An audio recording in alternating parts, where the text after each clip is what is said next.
अस्सलाम वालेकुम फ्रेंड्स, उम्मीद करती हूँ आप सब लोग खैरियत से होंगे। आज मैं हाजिर हुई हूँ एक न्यू लेक्चर के साथ। आज का हमारा शॉर्ट सा लेक्चर है। आज हम देखेंगे इलेक्ट्रॉनिक कॉन्फ़िगरेशन और केमिकल प्रॉपर्टीज़ का क्या मतलब क्या आपस में ताल्लुक़ होता है। ठीक है, केमिकल प्रॉपर्टीज़ सबसे पहले आपको पता होना चाहिए कि व्हाट इज़ केमिकल प्रॉपर्टीज़। ठीक है, इलेक्ट्रॉनिक कॉन्फ़िगरेशन के बारे में जो है हम ऑलरेडी बार बार पीछे पढ़ चुके हैं। केमिकल प्रॉपर्टीज़, केमिकल प्रॉपर्टीज़ में हम ये चीज़ देखते हैं कि एक यानी कि देखिए कि हाइड्रोजन है वो ऑक्सीजन के साथ मिल रहा है, तो वो हाइड्रोजन ऑक्सीजन के साथ के से मिल रहा है, यानी के से हाइड्रोजन के दो एटम और ऑक्सीजन का एक एटम जो है वो आपस में अटैच है। ठीक है, यानी कि ये जो इन दोनों का आपस में रिएक्शन करना है, इस चीज़ को बोलते हैं इस एलिमेंट की केमिकल प्रॉपर्टी। यानी हाइड्रोजन की केमिकल प्रॉपर्टी और ऑक्सीजन की केमिकल प्रॉपर्टी। यानी हाइड्रोजन की एक प्रॉपर्टी है कि वो उसके साथ दो एटम मिलेंगे और ऑक्सीजन की प्रॉपर्टी है कि वो एक एटम इसके साथ मिलेगा। यानी कि वो क्या चीज़ है जो कि इनको इस तरीके से इस तरतीब से आपस में बाउंड कर रही है, वो डिपेंड कर रहा है उनकी इलेक्ट्रॉनिक कॉन्फ़िगरेशन। इलेक्ट्रॉनिक कॉन्फ़िगरेशन क्या है? Arrangement of electron outside nucleus in different shells. यानी कि न्यूक्लियस के अराउंड डिफरेंट शेल्स के अंदर इलेक्ट्रॉन की जो अरेंजमेंट होती है वो होती है इलेक्ट्रॉनिक कॉन्फ़िगरेशन। तो ये हम बार बार पीछे पढ़ चुके हैं कि ये सारे जो एलिमेंट्स होते हैं वो पीरियोडिक टेबल में डिफरेंट ग्रुप्स में होते हैं। हर ग्रुप की अपनी अरेंजमेंट है। अब जो हाइड्रोजन होता है वो ग्रुप नंबर 1 से बिलोंग करता है, और जबकि ऑक्सीजन जो होता है वो ग्रुप नंबर 6 से बिलोंग करता है। इस वजह से हाइड्रोजन की अपनी इलेक्ट्रॉनिक कॉन्फ़िगरेशन है, ऑक्सीजन की अपनी इलेक्ट्रॉनिक कॉन्फ़िगरेशन है। इसी वजह से उनका जो वे ऑफ रिएक्शन होगा एक दूसरे के साथ वो भी क्या होता है, डिफरेंट होता है। इसलिए याद रखें कि इलेक्ट्रॉनिक कॉन्फ़िगरेशन का जो होता है वो उस एलिमेंट की केमिकल प्रॉपर्टीज़ के साथ जो होता है वो गहरा ताल्लुक़ होता है। तो अब हमारे पास एक जो ग्रुप होता है, ग्रुप, ठीक है, एक ग्रुप के अंदर जितने भी एलिमेंट्स आते हैं उन सब की केमिकल प्रॉपर्टीज़ मैच हो रही होती हैं। सपोज हम ग्रुप नंबर 1 के एलिमेंट्स की बात करें तो ग्रुप नंबर 1 में हमारे पास हाइड्रोजन आता है, लिथियम आता है, उसके बाद सोडियम, पोटाशियम, रुबेडियम, सीजियम, और सबसे लास्ट एलिमेंट क्या होता है, फ्रांसियम होता है। ठीक है, ये ग्रुप नंबर 1 होते हैं। तो इन सब के ये ग्रुप नंबर 1 से ताल्लुक़ रखते हैं। तो इन सब के वैलेंस शेल में एक ही इलेक्ट्रॉन होता है। ठीक है, एक ही इलेक्ट्रॉन होता है। अच्छा, पहली बात कि ये सारे जो ये जितने भी एलिमेंट्स हैं ये सारे एस ब्लॉक से बिलोंग कर रहे होते हैं। ठीक है, उसके अलावा इनके सब आउटर मोस्ट जो शेल होता है वो एस होता है। ठीक है, और उसके अलावा इन सब के आउटर मोस्ट शेल में एक ही इलेक्ट्रॉन होता है। ठीक है, तो ये सारे जो ऑक्टेट रूल को फॉलो करेंगे, इसमें से सिवाय हाइड्रोजन को जो कि ऑक्टेट रूल को फॉलो नहीं करता, बल्कि ये कौन से रूल को फॉलो करता है, डुप्लेट रूल को। बाकी सारे जब ऑक्टेट रूल को फॉलो करते हैं तो ये अपने आउटर मोस्ट शेल में से इलेक्ट्रॉन को क्या करेंगे, रिमूव करके कंप्लीट करने की कोशिश करेंगे। यानी इन सब की प्रॉपर्टीज़ क्या हो रही हैं, सेम है। ठीक है, इसलिए आप याद रखें कि जो भी एलिमेंट है, यानी एक ग्रुप के अंदर मौजूद जितने भी एलिमेंट्स होते हैं उन सब की प्रॉपर्टीज़ एक दूसरे से मिल रही होती हैं। और मिल क्यों रही हैं, क्योंकि वो सारे ग्रुप नंबर 1 से ताल्लुक़ रखते हैं और उनके आउटर मोस्ट शेल में एक ही इलेक्ट्रॉन है। अब जो सोडियम होता है, लिथियम है, ये एक इलेक्ट्रॉन रिमूव करके इस तरह से बन जाता है, ये इलेक्ट्रॉन रिमूव करके इस तरीके से बन जाता है, ये इस तरीके से,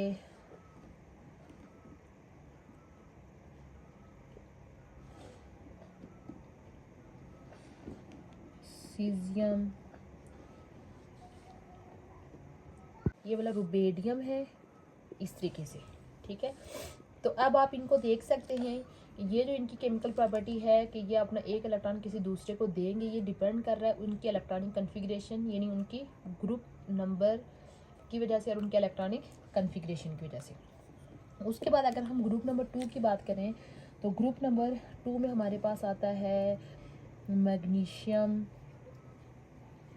ऊपर बेरिलियम होता है, बेरिलियम, मैग्नीशियम, कैल्शियम, ये ग्रुप नंबर 2 से बिलोंग करते हैं। तो इन सब की भी क्या चीज़ कॉमन होती है कि ये भी एस ब्लॉक से बिलोंग करते हैं। इनका जो सबसे लास्ट सब शेल होता है वो भी एस होता है, और इन सब के आउटर मोस्ट शेल में 2 इलेक्ट्रॉन। इनका जो वे ऑफ रिएक्शन होता है दूसरों के साथ वो भी सेम होगा, क्योंकि इन सब के आउटर मोस्ट शेल में 2 इलेक्ट्रॉन है। ठीक है, अब जो बेरिलियम होता है वो 2 इलेक्ट्रॉन को रिलीज़ करके 2 पॉजिटिव, मैग्नीशियम जो होता है वो 2 इलेक्ट्रॉन को रिलीज़ करके Mg पॉजिटिव।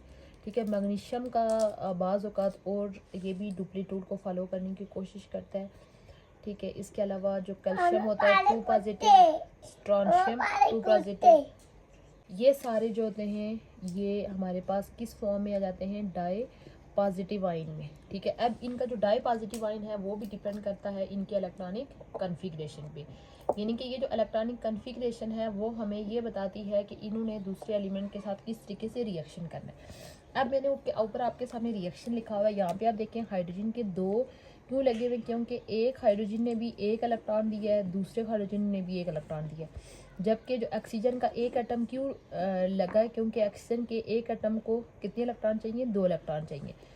अब 2 इलेक्ट्रॉन इसने दिए हैं और उसने फिर 2 इलेक्ट्रॉन क्या किए, लिए। तो इस वजह से इनका बॉन्ड इस तरीके से बना हुआ है कि हाइड्रोजन के 2 एटम लगे हैं और ऑक्सीजन का 1 एटम लगा है, क्योंकि हाइड्रोजन ने दोनों एटम ने एक इलेक्ट्रॉन दिया है, जबकि ऑक्सीजन का जो एक एटम होता है वो 2 इलेक्ट्रॉन लेने की सलाहियत रखता है। तो ये सारा कुछ डिपेंड किस पे करता है, उनके इलेक्ट्रॉनिक कन्फिग्रेशन के ऊपर, कि उनके आखिरी शेल के अंदर कितने इलेक्ट्रॉन मौजूद हैं।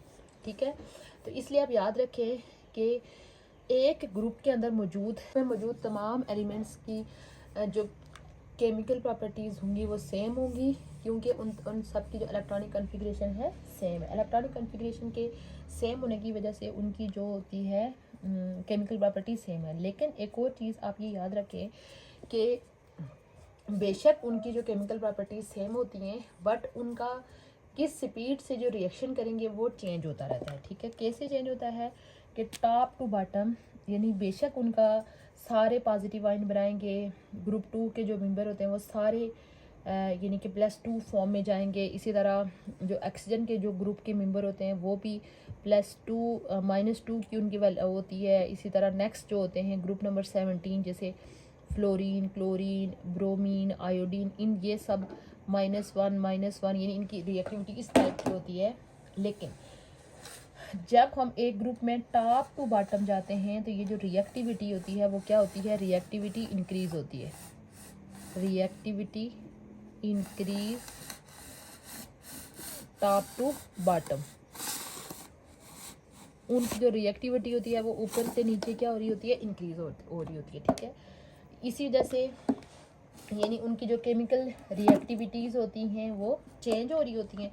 अगर हम इन तमाम एलिमेंट्स में कंपेयर करें तो इन तमाम में ये जो लिथियम है ये लीस्ट रिएक्टिव एलिमेंट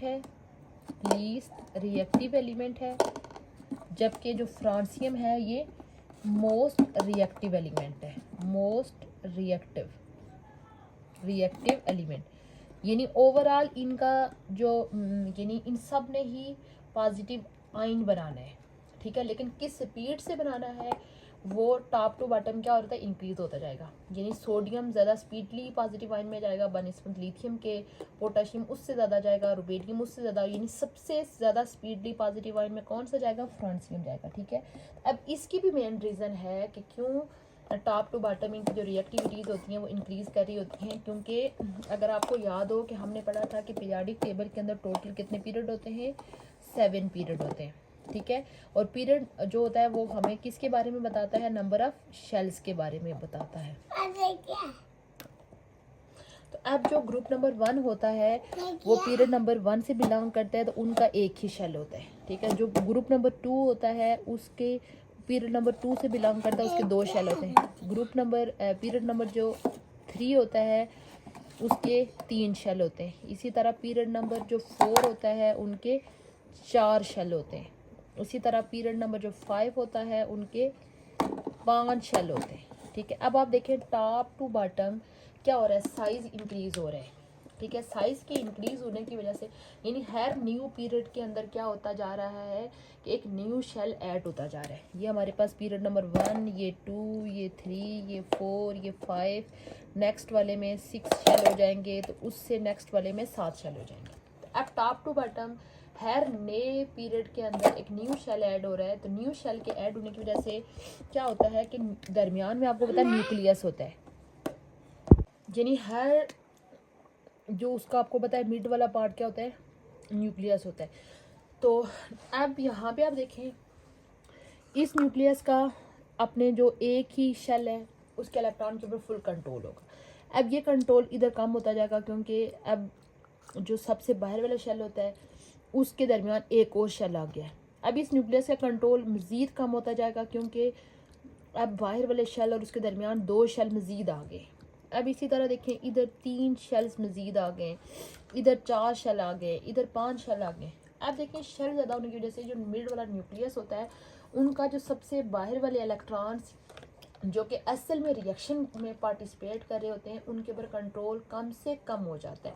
जितना कंट्रोल कम होगा इतना स्पीडली वो इलेक्ट्रॉन क्या करेंगे, निकल जाएंगे।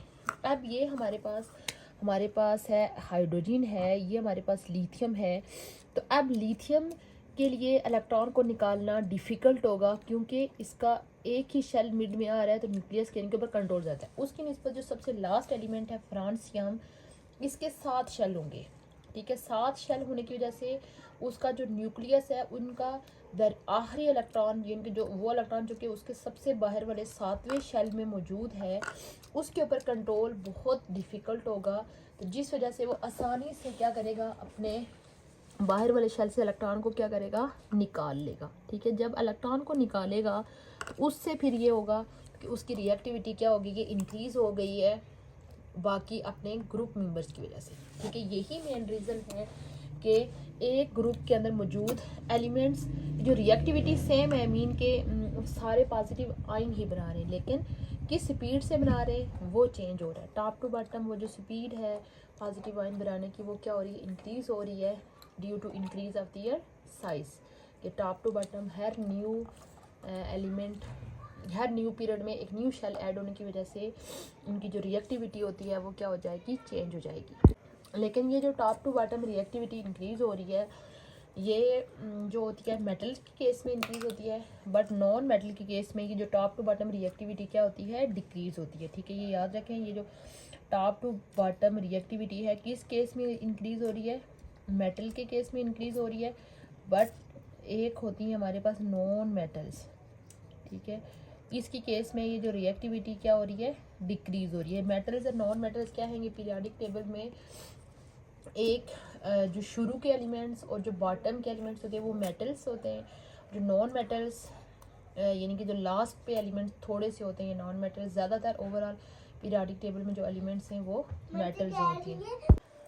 ये था हमारा आज के लेक्चर। आज के लेक्चर में हमने ओवरऑल देखा कि एलिमेंट्स की जो इलेक्ट्रॉनिक कॉन्फ़िगरेशन होती है उसका और उसकी केमिकल प्रॉपर्टीज़ का आपस में क्या रिलेशन होता है। इस पूरे लेक्चर में हमने देखा कि केमिकल प्रॉपर्टीज़ का रिलेशन ही इलेक्ट्रॉनिक कॉन्फ़िगरेशन के साथ होता है। इलेक्ट्रॉनिक कॉन्फ़िगरेशन ही हमें ये बताती है कि कोई एलिमेंट जो होता है वो दूसरों के साथ किस तरीके से रिएक्शन करेगा, ठीक है। इसके लिए फिर हमने डिफरेंट ग्रुप्स की एग्जांपल दे के, जैसे ग्रुप नंबर 1 हमने देखा कि उनकी इलेक्ट्रॉनिक कॉन्फ़िगरेशन है कि उनके आउटर मोस्ट शेल में एक इलेक्ट्रॉन होता है, वो सारे पॉजिटिव बन जाते हैं। इसी तरह ग्रुप नंबर 2 के जो एलिमेंट्स होते हैं वो +2 चार्ज में आते हैं क्योंकि उनकी जो इलेक्ट्रॉनिक कॉन्फ़िगरेशन क्या है कि 2 इलेक्ट्रॉन से, ठीक है। उसके बाद हमने देखा कि टॉप टू बॉटम एलिमेंट्स की रिएक्टिविटीज़ इंक्रीज़ होती है। क्यों इंक्रीज़ हो रही है वो चीज़ भी हमने एक्सप्लेन की, due to increase of their size. लेकिन हमने ये चीज़ भी लास्ट पे देखी, ये जो रिएक्टिविटी का इंक्रीज़ होना है कि मेटल के केस में इंक्रीज़ हो रही है बट नॉन मेटल के केस में ये रिएक्टिविटी क्या होती है, डिक्रीज़ होती है।